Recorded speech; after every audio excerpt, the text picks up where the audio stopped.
저는 순환주간이나 혹은 이 부활절 때는 TV나 매스메디아가 정말 참 마음에 안 듭니다. 어떤 면에서는 좀 짜증스럽습니다. 햇말을 내가 계속 또 해야 되나 그런 생각이 들 정도로 참 어떻게든지 매스메디아와 TV에서 특별히 지난 주간에 보면 여러분 2020라는 ABC 프로그램에서 어떻게 하면은 예수 그리스도의 십자가와 부활을 부인해 보려고 하는 그런 인텐션, 그런 의도가 다분히 담겨 있는 그런 방송들을 마치 연례 행사처럼 내는 걸 보며 참 안타깝다는 생각이 듭니다. 저에게 기회가 벌어진다면 저는 담당 제작자를 찾아가서 그렇게 할 프로그램이 없느냐고,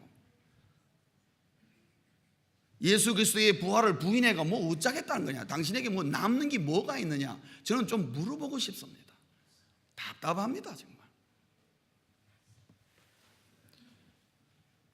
그래서 아마 부활주일마다 각 교회 목사님들이 부활에 대한 확신을 심어주고 또 심어주고 하는 이유가 거기에 있는 것입니다. 세상은 여러분이 아시다시피 주님의 부활을 일제히 부인하고 있습니다. 있을 수가 없는 일이다, 간단하게 그렇게 얘기합니다. 우리가 한 번도 죽었다가 살아난 사람 본 적이 없다, 그것으로 그냥 끝입니다. 그러나 여러분 성경을 보시면은 마태복음을 보시건 마가복음을 보시건 누가복음을 보시건 요한복음을 보시건 항상 마지막에 공통적으로 다루고 있는 결론은 뭡니까? 예수께서 부활하셨다 라는 메시지를 거듭거듭 전하고 있는 것을 볼 수 있습니다. 오늘 우리가 읽은 마태복음 28장도 동일한 말을 우리에게 너무나 확고하게 해주고 있는데, 두 가지 면으로 오늘 이 말씀을 받으려고 합니다. 첫째는 예수님은 예고하신 대로 부활하셨다 하는 것입니다. 예수님은 공생애를 사시면서 평소에 부활을 여러 차례 말씀을 하셨습니다. 아무 말씀 없이 갑자기 주님 부활하신 것이 아닙니다. 이미 그것은 미리 주님의 입을 통해서 예고가 되었습니다. 그것은 오늘 마태복음 28장에서 마태가 바로 그 말하는 그 부활의 증거들이 나타난 이유가 그래서 나타나는 것입니다. 오늘 본문 가운데도 보면은 주님의 그 부활을 증거하는 것이 삼중적으로 마태가 우리에게 이것을 전하고 있는 걸 볼 수 있습니다. 더 폭넓게 얘기한다면 사중적으로 우리에게 거듭거듭 주님의 부활 소식을 말하고 있고, 말하는 정도가 아니라 증거를 우리에게 제시하고 있는 걸 볼 수 있습니다. 오늘 여러분 본문을 보시면 사람들은, 특별히 예수님의 제자들, 예수님을 그렇게 추종하였던 그 제자들조차도 예수님이 그렇게 말씀을 미리 하셨건만은 제자들뿐만 아니라 모든 여자들, 모든 따르는 사람들이 부활의 예고를 잊어버렸다는 사실. 제자들 중 어느 누구도 예수님의 부활을 기다린 자가 없었습니다. 오늘 여기 본문에 나오는 여자들도 예수님의 부활을 기억해서 무덤에 나온 것이 아니라, 여자들이 무덤에 간 이유는 안식일에는 움직이면 안 되니까 안식일이 지나자마자 가장 빠른 시간인 새벽, 그 시간에 가서 예수님의 시신이 조금이라도 덜 부패하게 하려고 향유를 뿌리려고 갔던 것입니다.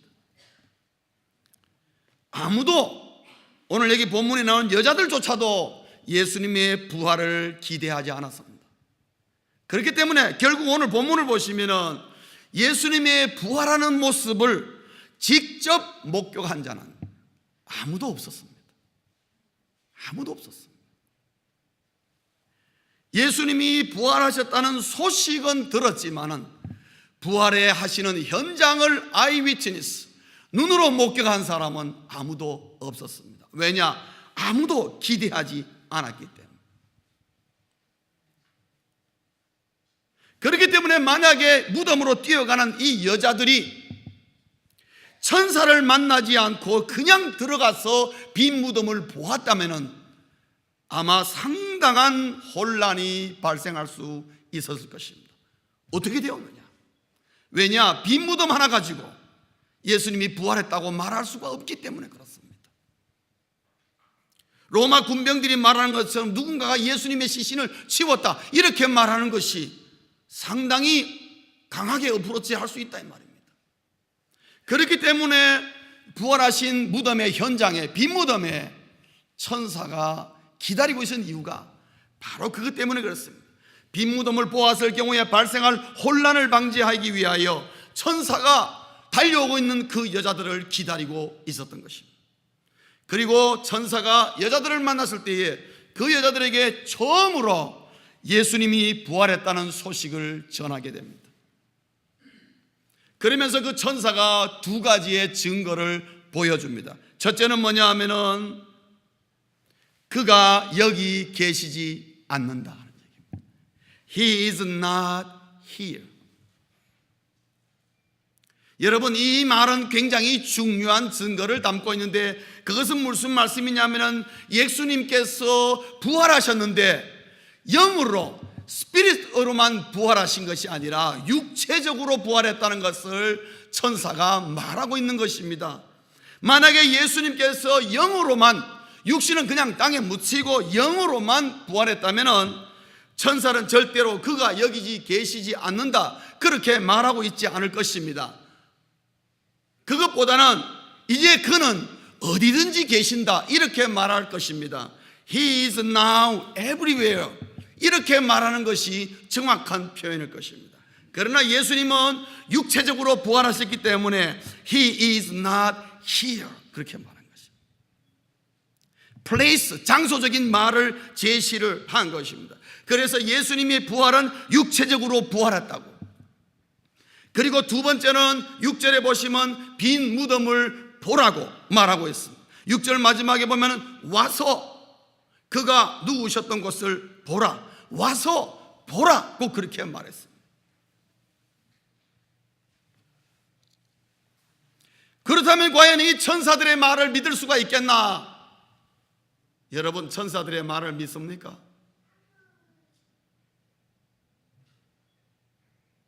아무 대답이 없으신. 여러분, 천사는 거짓말을 못합니다. 거짓말은 누가 합니까? 사단이 합니다. 부패한 천사가 하는 것입니다. 하나님이 보낸 천사는 성경을 여러분 보시면 단 한 번도 거짓말한 적이 없습니다. 천사가 나타나서 한 말은 정확하게 그대로 이루어졌습니다. 어떤 천사가 나타났든지 간에 천사가 성경에 나타나는 장면은 하나도 거짓을 말하지 않고 100% 진실을 말하고 있습니다. 그럼에도 불구하고 천사를 믿지 못할 수도 있을 것입니다. 그래서 주님께서, 부활하신 예수님께서 직접 그 여자들에게 나타나신 것입니다. 육체적으로 부활하신 예수님이 방황하는 그 여자들에게, 여자들이 뭔가 모르게 확신하지 못하는 그 여자들에게 직접 나타나시는 장면이 오늘 본문에 나옵니다. 오늘 본문에 보시면 여자들이 예수님을 보고 너무나 놀랐습니다. 한편으로 기쁘면서도 깜짝 놀랐습니다. 그런데 오늘 본문에 보면 참으로 아주 중요하고도 재밌는 내용이 나오는데 9절에 보시면은 예수께서 그들을 만나 이르시되 평안하냐 하시거늘 여자들이 나와 그 다음 뭐라 그랬습니까? 그 발을 붙잡고 경배하니. 여러분, 예수님이 영으로서 부활하고 예수님을 본 것이 단순한 유령이란다면 이 여자들이 발을 붙잡을 수 있습니까? 발을 못 붙잡습니다. 영은 육신이 없기 때문에 발을 아무리 붙잡으려 해도 붙잡을 수가 없습니다. 그런데 여기에 여자들은 어떻게 합니까? 너무 기쁘고 놀라가지고 주님 그들에게 말씀하실 때 어떻게 해요? 예수님의 발을 붙잡고 경배했다 그랬습니다. 발을 붙잡았다는 것은 예수님의 바디가 어떻게 해요? 우리 육신과 같은 몸을 입고 있었다는 것을 증거하고 있는 것입니다. 그것뿐이 아니었습니다. 여러분, 이 장면의 요한복음을 보시면 20장 27절에 보면은 도마가 의심했습니다. 아니, 예수님이 어떻게 다시 살아났냐? 있을 수가 없다. 그럴 때에 주님이 그 자리에 나타나셔서 도마에게 뭐라 그랬습니까? 나의 이 못이 박혔던 손자국과 내 옆구리를 만져보라고 했습니다. 이 창자국을 만져보라고 했습니다. 만질 수 있도록 도마에게 제시한 것입니다. 벌써 예수님이 어떤 바디, 육신을 갖고 있다는 것을 말하고 있습니다. 그 다음에 누가복음 24장 41절부터 43절을 보시면은 제자들이 예수님을 잘 안 믿습니다. 나타났는데 예수님을 잘 안 믿습니다. 예수님께서 내 손을 보라고 못자국의 손을 보여주는데도 제자들이 이상하게 널비스가 됐어요. 그럴 때 주님께서 제자들에게 뭐라 그랬습니까? 혹시 너희들에게 먹을 것이 있느냐? 그럴 때 제자들이 예수님에게 생선 한 토막을 줬습니다. 주님께서 제자들이 보는 앞에서 그 생선 한 토막을 드셨습니다. 그 말은 뭡니까? 예수님이 영으로 부활한 것이 아니라 육신적으로 직접 부활하셨다는 것을 제자들에게 거듭거듭 보여줬습니다. 그것뿐만 아닙니까? 40일 동안 이 땅에 머무시면서 많은 사람들에게 부활하신 주님을 직접 보여주셨습니다. 왜 그랬습니까? 주님의 부활이 너무나 신기하고 이 땅에서 볼 수 없었던 현상이기 때문에 사람들이 주님이 우리의 마음을 이해하시고 의심하는 그 마음을 이해하시기 때문에 의심하는 것을 불식하기 위하여 40일 동안 이 땅에 계시며 계속해서 육체적인 부활하신 주님을 나타내시고 보여주셨던 것입니다.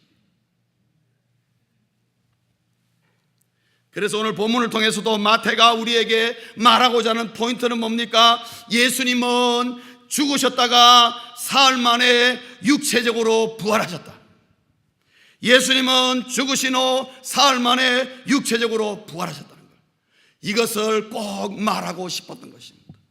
우리에게도 전달하고를 원하는 것입니다. 다른 말을 전하는 것이 아니라 예수님께서는 정신으로 부활한 것이 아니고 영으로 부활한 것이 아니고 예수님의 정신만 살아있는 것이 아니라 육신적으로 시간과 공간 안에서 우리 주님은 분명히 부활하셨다는 것을 우리에게 말해주고 있습니다. 여러분, 이것은 오늘 우리에게도, 예수 믿는 우리에게도 지대한 영향을 미치는 것입니다. 우리 또한 부활할 때에 뭔가 모르게 우리에게 육신을 입은 모습으로 부활에 임할 것을 가르쳐주고 있는 것입니다. 마치 유령처럼, 무슨 귀신처럼 영만 움직여서 몸이 없는 영만 왔다 갔다 하는 그런 고스트와 같은 그런 모습의 부활이 아니라 온전한 육신의 몸을 입은 부활의 영광이 우리에게도 있을 것임을 말하고 있는 것입니다. 그렇기 때문에 마태가 오늘 우리에게 말하고자 하는 이 육체적인 주님의 부활, 이것은 너무나 우리에게 귀중한 메시지고 절대로 우리가 간과할 수 없고 놓칠 수 없는 것입니다. 예수님의 육체적인 부활을 확신하신다면 나의 장차 이루어질 육신적인 부활도 확신하시기를 주의 이름으로 축원합니다. 두 번째로 오늘 이 말씀을 통해서 마태가 우리에게 주는 교훈은 예수님의 부활은 복음을 완성하였다는 것이죠. 예수님의 부활은 복음을 완성하였다. 여러분, 고린도전서 15장 3절 4절에 보면은 사도 바울이 복음이 무엇인지를 우리에게 가르쳐줍니다. 이것을 혹은 원복음이라, 오리지널 복음이라고 가르쳐줍니다. 여러분, 우리가 말하는 가스펠, 복음 속에는 세 가지가 반드시 담겨 있어야 됩니다. 첫째는 뭐냐 하면은 예수께서 십자가에 못 박혀 죽으셨다는 것. 두 번째로는 예수께서 무덤에 죽으셨기 때문에 장사되었다는 것. 세 번째로는 예수께서 죽으신 지 사흘 만에 부활하셨다는 것. 이 세 가지가 반드시 담겨야 온전한 복음이라는 것입니다. 그런데 예수님의 부활의 소식은 뭡니까? 이 복음의 페리아드, 점을 찍는 모습이 온 것입니다. 복음을 완성하는 장면이 바로 주님의 부활 소식이고, 이 부활이 없다는 것은 복음이 없다는 것과 똑같은 메시지가 되는 것입니다. 그렇기 때문에 이 부활은 복음이 복음되게 하는 능력으로 역사하는 것입니다. 왜 그러냐면은 여러분, 죽음은 사탄의 무기입니다. 그래서 사탄이 임하는 곳마다 반드시 사망의 역사가 일어납니다. 사망의 모습이 보인다 이 말이죠. 여러분, 사단이 종횡무진하면은, 그게 가정 속에서 사단이 막 움직이면은 금방 가정은 지옥 같은 모습이 됩니다. 막 다툼이 일어나고 난리가 납니다. 우리의 사업의 현장, 일터의 현장에서 사단이 역사하면요, 막 직장에 어수선하고 정신이 없습니다. 막 다니고 싶은 마음이 싹 사라지는 것입니다. 하나님의 교회도 마찬가지입니다.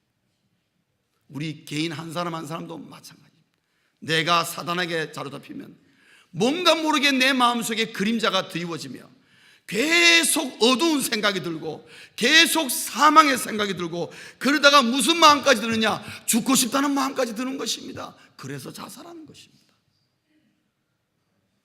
죽음은 사탄의 무기입니다. 그런데 부활은 사탄의 무기인 죽음을 무력화시키는 것입니다. 아무런 힘을 발휘하지 못하도록 하는 것입니다. 그렇기 때문에 부활이 없는 십자가는 반쪽인 것입니다. 덜 된 것이란 말이죠. incomplete, 완성이 안 된 것입니다. 부활이 복음 속에 들어갈 때에 그 십자가를 능력 있게 하는 것입니다. 왜 그러냐면은 그 십자가는 우리 인류를 위한 대속의 죽음, 우리의 인류의 죄를 대신하여 죽으신 죽음인데, 부활이 없다면 뭘로 그것이 사실이라는 것을 입증할 수 있겠습니까? 뭘로 입증하겠습니까? 하나님께서 죽으셨던 예수님을 사흘 만에 부활을 시켰기 때문에, 그 죄가, 예수님이 십자가에 죽으신 것은 예수님의 죄로 말미암아 죽은 것이 아니라 우리의 죄를 대신하여 죽으셨다는 것을 부활이 입증하는 것입니다. 그때에 뭡니까? 그렇구나. 부활은 예수님의 십자가가 나의 죄신의 죄를 대신하여 죽었다는 것을 하나님이 스탬프, 도장을 찍어주신 거구나. 그것이 사실이라는 것을. 그렇구나. 그때의 십자가가 나에게 능력이 되고, 나의 죄를 대신하여 십자가에 죽으셨던 그 주님의 고통과 그 희생이 우리에게 감격과 감사가 되고, 그런 말미암아 도장을 찍은 이 부활이 얼마나 우리에게 귀하고 중요한 것을 내 가슴에 탁 들어오게 되는 것입니다. 능력은 그렇게 나타나는 것입니다. 제가 어릴 때 저희 동네에 약장사들이 많이 다녔습니다. 우리 동네 언덕 동네인데, 언덕 꼭대기에 꼭 약장사들이 진을 치고, 뱀은 한 번도 본 적이 없는데 밤낮 바구니 속에 뱀이 있다 그러고 한 번도 안 보여주고, 하루 종일 때도 뱀은 안 보여주는데 금방 뱀 나올 것처럼 자꾸 얘기합니다. 그리고 피리만 불면 뱀 올라온다고, 애들은 가라 그러면서 계속 약장사하는데, 지금 생각하면 참 우리가 어리석었습니다. 그 약장사가 뱀 얘기하면서 계속 무슨 얘기를 합니까? 자기가 가져온 약 얘기를 합니다. 그 들어보면은 그럴싸해요. 그 약 사면은 금방 만병통치약 뭐든지 다 나을 것 같아요. 그 말의 감동이 보고 있는 사람들 마음속에 사실이구나, 진짜구나 할 때에 어떻습니까? 그것이 능력이 되어가지고 보는 사람의 주머니가 열리는 것입니다. 그래서 그 약을 어떻게 해요? 사는 것입니다. 집에 가서는 어떻게 됩니까? XX가 나오더라도 그 앞에서 그 말에 설복을 당해가지고, 그렇구나, 저거 안 사면 큰일 나겠구나. 약장사 다음에 언제 오죠? 그럼 뭐라고 그러죠? 다시는 여기 안 온다 그러죠. 지나가면 끝이야. 오늘 안 사면 안 된다. 그러니까 주머니 가서 다 삽니다. 근데 일주일 후에 또 오죠. 여러분, 사람은 뭔가를 보거나 들을 때에 그럴 때에 그 능력이 나에게 임합니다. 예수 그리스도의 십자가만 보고 있으면은 과연 그 십자가가 나의 죄를 대신하여 죽으신 것인지 아닌지를 확인할 수가 없습니다. 그러나 사흘 만에 하나님이 부활하심으로 말미암아 예수님이 평소에 말씀하셨던 우리의 죄를 대신하여 십자가에 죽으셨다는 그 사실이 사실이구나, 하고 내 마음에 그렇구나. 왜냐? 부활은 사람이 일으킬 수 있는 사안이 아닙니다. 생명의 주인 되시는 하나님만이 할 수 있는 거예요. 하나님이 그것을 증명했다면, 그것을 사실이라고 부활로 인정했다면, 그렇구나. 내가 믿는 하나님이 그랬다면 저 십자가도 나의 죄를 대신하여서, 나 같은 것이 무엇인데 나의 죄를 대신하여 이렇게 사하셨을까? 하나님과 나를 연결해 주기 위해서, 내가 하나님을 만날 수 있게 하기 위해서 주님이 나를 위하여 희생을 치렀구나. 그렇구나. 그렇게 능력의 말씀으로 와닿는 것입니다. 그래서 부활이 십자가를 능력 있게 하는 것입니다. 사단이 우리를 이길 수 없습니다. 믿습니까? 사단이 우리를 이길 수 없는 이유는 뭐냐? 우리가 가지고 있는 부활의 믿음 때문인 것입니다. 우리에게 부활의 믿음이 없다면 우리는 아무리 사단과 싸워도 이길 수가 없습니다. 왜냐하면 죽음은 부활 앞에 이미 패배했기 때문에 그렇습니다. 그래서 부활은 복음의 완성입니다. 부활이 없는 복음은 미완성인 것입니다. 부활이 빠진 복음은 능력이 없게 되는 것입니다. 그래서 복음에 부활이 들어갈 때에 그 복음은 언제나 사람을 살리고 있습니다. 오늘도 우리가 복음의 현장에 가면 복음이 있는 곳에는 생명이 살아나는 역사가 일어난다는 말이죠. 왜 그러느냐? 복음 속에 부활이 있어서 그렇습니다. 십자가만 있는 것이 아니라 부활이 있기 때문에 그렇습니다. 예수 그리스도의 십자가와 부활로 형성되어진 복음은 우리를 구원하시기 위한 하나님의 작품인 것입니다. 그래서 하나님의 이 우리를 구원하시기 위한 하나님의 복음의 작품은 부활로 말미암아 종료되고 완성된 것입니다. 말씀을 정리하겠습니다. 그러나 말로만 존재하는 부활의 복음은 아무것도 아닌 것입니다. 여러분의 인식 속에 있는, 머릿속에 있는 부활의 복음, no power에도 아무런 힘이 없습니다. 그러면 이 완성된 복음, 복음의 실제적인 완성은 어디에서 나타나느냐? 어디에서 그 능력이 나타나느냐? 복음의 실제적인 완성은 복음 전파의 현장에서 나타나는 것입니다. 복음 전파의 현장에서 복음을 전할 때에 오늘도 부활하신 주님을 우리는 만날 수가 있습니다. 어떻게 그것이 가능한가? 마태는 오늘 우리에게 아주 중요한 내용을 전달하고 있습니다. 오늘 여러분 본문을 보시면은 천사가 예수님의 부활 소식을 전하면서 보면은 7절에 보면은 7절을 한번 보겠습니다. 보시면은 또 빨리 가라 그랬습니다. 천사가 여자들에게 뭐라면은 빨리 가라 그랬어요. 부활의 소식만 전한 것이 아니라 빨리 가라. 여러분 10절을 보시겠습니다. 오늘 본문 10절을 보면은 예수님께서도 뭐라 그러냐면은 이에 예수께서 이르시되 무서워하지 말라. 그 다음 뭐죠? 가서 내 형제들에게 갈릴리로 가라. 가서. 천사도 가라 그러고 예수님도 여자들에게 가라 그랬어요. 가서 뭐하라 그랬습니까? 부활의 소식을 제자들에게 전하라 그랬습니다. 또 하나는 뭐냐? 제자들에게 전할 때에 갈릴리로 가라. 그러면 갈릴리에서 예수님을 만나게 될 것이다. 여러분, 제자들에게 갈릴리는 너무나 중요한 장소입니다. 제자들은 갈릴리에서 예수님의 부름을 받았습니다. 그리고 그곳에서 사명을 받았고, 그리고 갈릴리에서 주님과 함께 사역했던 사역의 현장입니다. 복음이 선포된 현장이라는 것이죠. 그래서 여러분 가라는 말을 듣고 8절에 보면은 그 여자들이 무서움과 큰 기쁨으로 빨리 무덤을 떠나 제자들에게 알리려고 다름질할세. 여러분, 다름질할세, 이 말은 다른 말로 바뀌면 어떤 표현입니까? 뛰어갔다 이 말입니다. 달려갔습니다. 걸어간 게 아니고 뛰어갔다. 그럴 때 다름질한다, 그렇게 말합니다.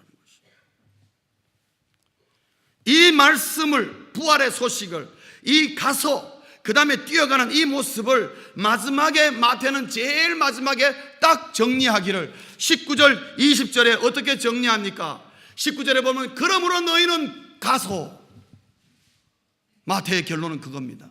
가서 모든 사람에게 뭐 하라는 것입니까? 복음을 전하여서 주님의 제자로 삼으라.